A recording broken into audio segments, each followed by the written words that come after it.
Hey everyone, welcome back.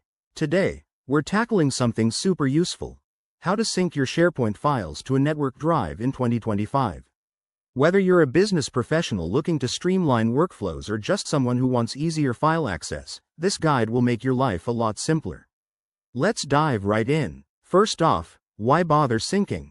SharePoint is great for cloud storage, but mapping it to a network drive lets you access files like they're on your local computer.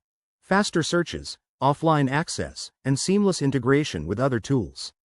To get started, you'll need a Microsoft 365 subscription, access to SharePoint, and the OneDrive Sync app installed on your Windows or Mac device. Step 1. Open the OneDrive app and sign in with your work or school account. If you don't have it, head to the Microsoft website and download it. It's quick and free for eligible users. Step 2. In OneDrive, go to the Libraries section and add your SharePoint site. Look for the Add a Site option, then enter the URL of your SharePoint library. This connects your cloud files to your device. Step 3. Once added, select the specific folder or library you want to sync. Right-click it and choose Sync, or Always Keep on this device, for full offline access. For 2025 updates, Microsoft has made this even smoother with better conflict resolution and faster syncing speeds.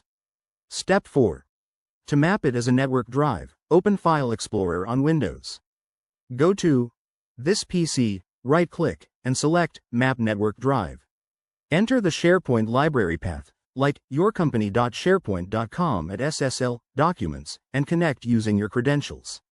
On Mac, use Finder to connect via SMB. Now, a quick tip.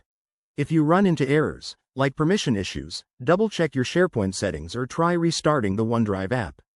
Always back up important files before syncing to avoid any surprises.